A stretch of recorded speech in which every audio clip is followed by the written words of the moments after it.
What's going on, everybody? Welcome back to the channel.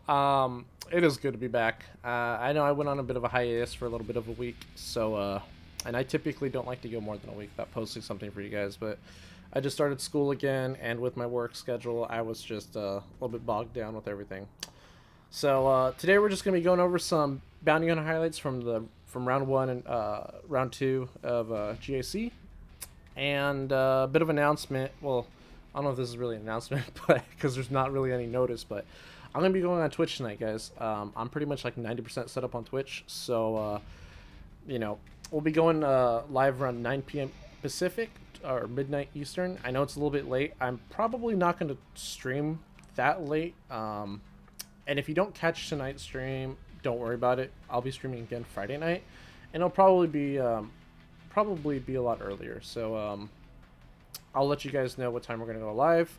But yeah, we'll be doing our GAC. So, and this is all because of you guys. You know, I originally said I said no to the Twitch thing, no to the GAC thing, and this community is pretty awesome. You know, I started doing this back in November, making a video here or there about bounty hunters, trying to pretend like I know what I'm talking about.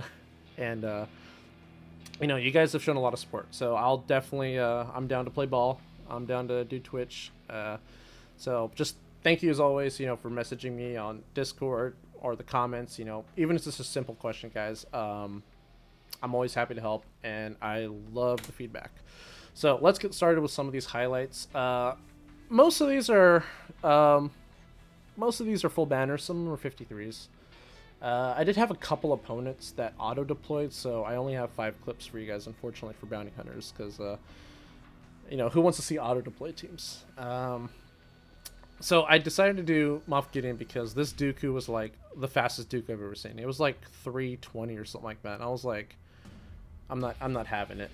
So I went with the Aura lead because, well, Aura Sing, as you can see, can one-shot nest. And you don't need a R8, R7 Aura. You can do this like an R3 or R5 because Enfys Nest really doesn't have a big combined health and protection pool. So if you have a character that can do a really big hit like Boba Fett, Django, Aura, or like Vader, someone that could just do one big swing, she's pretty relatively easy to deal with. So, and the reason I went with Aura is because the stealth. So in case for whatever reason it didn't kill her, I don't have to worry about any counterattacks. So 53 banners there, it's not bad.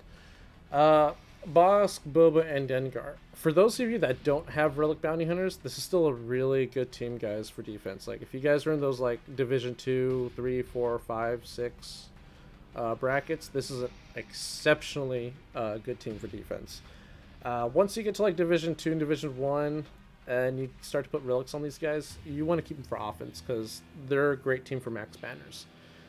So, I usually like to use this against, like, a Fin Poe team, just because I can. Usually Bosk is faster than Finn. I typically don't run into a whole lot of Finns that are like 320 or 325. And yeah, you just kind of take your time, get as much debuffs out as possible and be patient. Make sure you're topped off before you deliver that finishing kill. So this next team is a team I'm pretty excited for. And I'm probably going to use it again tonight and probably Friday against the same team. I really want to test this against another Grievous team just because this B2 was only gear 12. But this team acts just like the Vancele lead. It works really, really well, and actually you can take out B1 pretty quickly because the armor's basic hits twice, so you'll be able to peel off 16 stacks of Droid Battalion. And then when she does her call to assist, I believe it's 5 attacks. 1, 2, 3, 4. No, I'm sorry, 4 attacks. 4, 5? I don't remember. Anyways, you basically get to peel off like around 40 stacks, which is kind of cool. Oh, it is 5 because of the debuff. That's right. Yes. So right here. So I think we kill him completely right here. Yep. Pretty cool. So, cool thing about this team. I'm gonna pause real quick.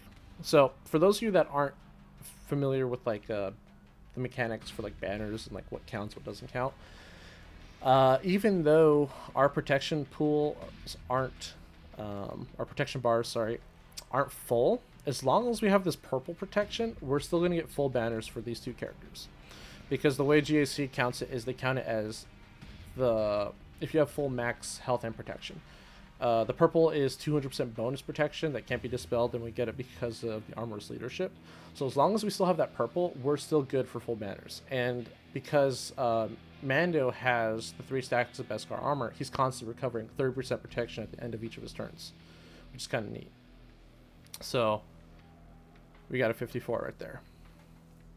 This next clip, I believe, is against... I think it's the Triumvirate? Yeah, okay, it's the Triumvirate. This one bugged me a little bit just because I didn't get full banners. I got 53. Typically, I get 54 against the Triumvirate, but I might have made a misplay at the end. I've watched this clip like probably 15-20 times, and I still can't decide if I made the right decision or not. So I'll show you guys what I'm talking about, and I'll leave it up to you guys if it's a misplay or not, because it's so borderline. It's almost impossible to measure. But so I typically go after Nihilus first because I don't want him getting turn meter, and I don't want him increasing my cooldowns. Then after Nihilus, I go after Trey just because she's squishy, and then now I just kind of play the waiting game. I kind of just wait for the contract and get everyone topped off on health and protection here. So like with Aura, we're not going to do the Sniper Blast, we're just going to basic. So right here, this is the final like move of the fight. So if I kill Scion, I get 25% protection back, and Aura, it looks like it's a little bit more than 25%, and it actually is. So what I should have done here is I should have called Grief to assist, because after the contract gets completed, Grief's basic recovers 5% health protection and health to everyone with the contract. So I want to see if I can pause it right when the protection goes up. So right here, okay. So her protection went up 25%. I don't know if that's 5%, guys. I almost want to say it looks like 6 or 7. I don't know if that's 5%. If it is, that is a misplay. I lost the banner because of that. Because what I should have done is I should have called Grief to assist with Mando, and it would have been 30% for Aura instead of 25. And even if it didn't kill him, Aura just would have been able to take him out on her turn. So again, let me show you guys how close that was. Let's see, right there. I don't know if that 5% would have done it or not. It looks more like 5 to 10%. But yeah, that one bugged me for a while because, like I said, I typically get 54 against the Triumvirate. This last clip is definitely the longest. I got a little bit worried here, just because I had a hard time killing OG Kylo, as you guys are gonna see. But this team doesn't really pose much of a threat. The only threat on this team is OG Kylo with his healing immunity, because healing immunity and stun on boss is kind of bad. So yeah, I think if First Order Executioner was on this team instead of Faust, I think I would have been in a little bit more trouble. But there's not a whole lot of damage output on this team. It's mainly OG Kylo, so he's the main threat. So just take him out, and then you just play the waiting game, getting your health protection back. So I think we actually tried to execute him a second time right here. Yeah, and it doesn't work. But thankfully we got the healing immunity on him, so we actually are able to finish him off right here. Alright, so now there's not really a threat presence on the other team. Now we just gotta, you know, be patient. And when you're using this team, guys, on offense, when I say be patient, I mean like really just top off your health. Top off your health, keep it topped off, you know, keep your opponents stunned, keep them ability blocked, dazed, whatever you can do, because the problem is if you go up against a team that has like a counter chance character, so someone like Faust or Nest, the worst thing that can happen is you got this battle in the bag and they counterattack right before you do the finishing blow. So that's why I'm always just stunning this guy. I'm ability blocking him, because you don't want them to snipe away a banner. That would be pretty sad. That's gonna wrap up today's video, guys. Thank you so much for watching. As always, We're going to be on Twitch tonight, 9 p.m. Pacific, 12 Eastern. My Twitch info is going to be in the description below. So go ahead, click on that link, give me a follow. And like I said, if you can't catch tonight's stream because I gave you guys maybe like an hour and a half's notice, we're going to go ahead and be streaming Friday night as well. And I'll come out with a schedule and, you know, I promise to have better communication with you guys. Like I said, I just started school this week and work's been crazy, so life happens. But I'm pretty excited for Twitch. There's going to be a lot of theory crafting teams, a lot of stuff you guys probably aren't used to seeing. So it should be a lot of fun, guys. So if I don't catch you tonight on Twitch, I will see you all in the next video. See ya.